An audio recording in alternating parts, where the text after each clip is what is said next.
Truman Capote envisioned his unfinished novel, Answered Prayers, as a large, sprawling story that spanned 30 years, moved between two continents, and included a vast and influential company of players. According to Capote, the title is taken from a quote by Saint Teresa of Avila. "More tears are shed over answered prayers than unanswered ones," although there is no authentic record that Saint Teresa ever made such a statement. The first chapter of Truman Capote's unfinished novel, titled Unspoiled Monsters, was published in Esquire magazine in May 1976. The publication of this chapter, along with 3 others that contained thinly veiled characters based on real people, caused a significant uproar and backlash among Truman Capote's social circle, leading to strained relationships and ostracism. True to form, upon its publication, Capote posed for the cover as an assassin, holding a stiletto.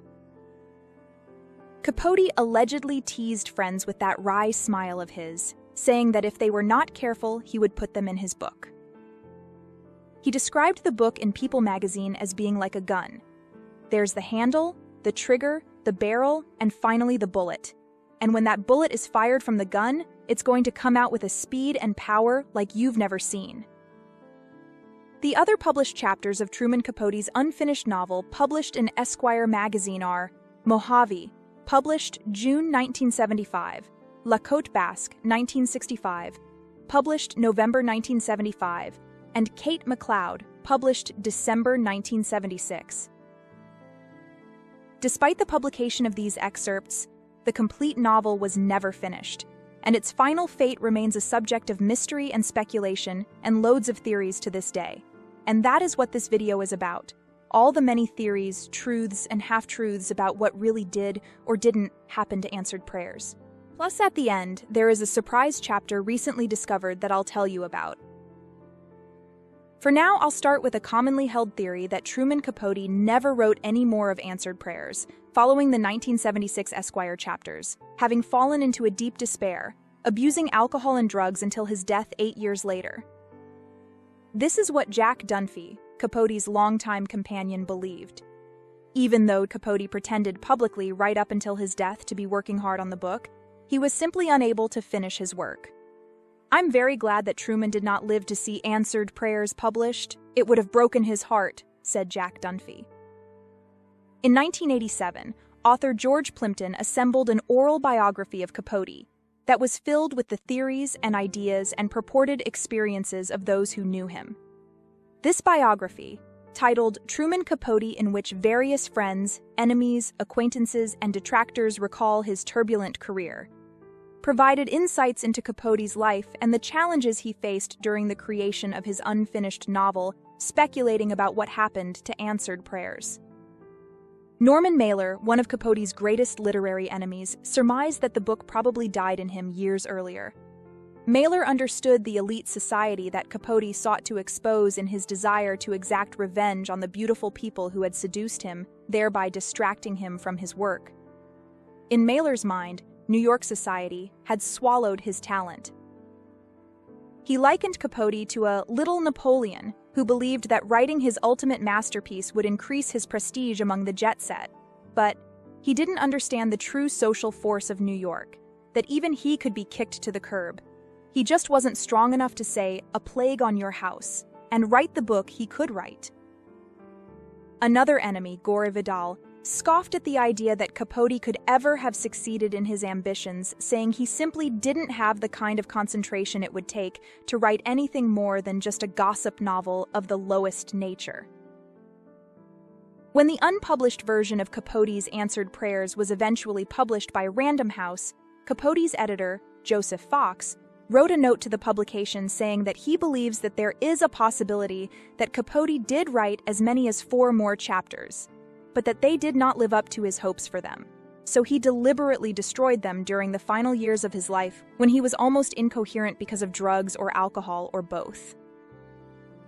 Capote's friend, Joe Petrachik, recalled an evening in Sag Harbor when Capote got up in front of them and read sections from a chapter entitled A Severe Insult to the Brain, a vignette about a gay man named Jerry Zipkin, a real estate heir, social escort, and friend of Nancy Reagan. The title is a reference to death by alcoholism. But Petricek admitted that he was never sure whether or not Truman was just telling me the story. He had pages in front of him which he was apparently reading. He would look up, he was quite the actor, and I never did actually see the words on paper. Author John Knowles claimed that he did see physical pages from the rest of Answered Prayers, but years later Capote told him in Southampton that he'd come to believe none of it was any good. "I don't know," Knowles said. "I think he burned hundreds and hundreds of pages." But director Frank Perry told another story. I asked him how everything was going, and he said, "It's wonderful. Look at that, finished pages, 2.5 inches, it's wonderful." Perry wasn't sure he could believe him, so he drifted over to riffle through the manuscript only to discover that the top 3 pages had typewriting on them and the rest were blank. Alan Schwartz, Capote's literary executor, recalled that Capote had tried many times to get Random House to pay him more of his advance, claiming that the novel was basically done. Given that they did fork over a lot of money, Schwartz was absolutely astounded to find no trace of the missing chapters after Capote's death. At one time, Clay Felker, the founder of New York Magazine, had offered Capote $35,000 for the next excerpt from the book. Capote had spent the entire morning at his house recounting one chapter in lurid detail.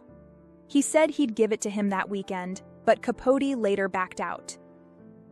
He met Felker again and began to describe a whole different part of the book, a suicide that Kate McLeod witnesses. "I just have to tighten a few screws," he said. Felker claims he would have paid even $100,000 for the chapter, but Capote never delivered it. Everyone accepted that Capote was known to exaggerate and to lie. He was also a mess during the years after the publication of La Côte Basque.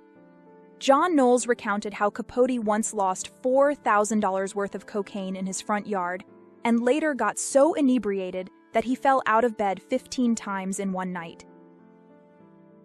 Knowles witnessed Truman having hallucinations and drug-related seizures. Once, Knowles said, he walked into traffic and nearly was run over by a bus. "I think he just decided, I'm going to be stoned all the time and die without writing another word."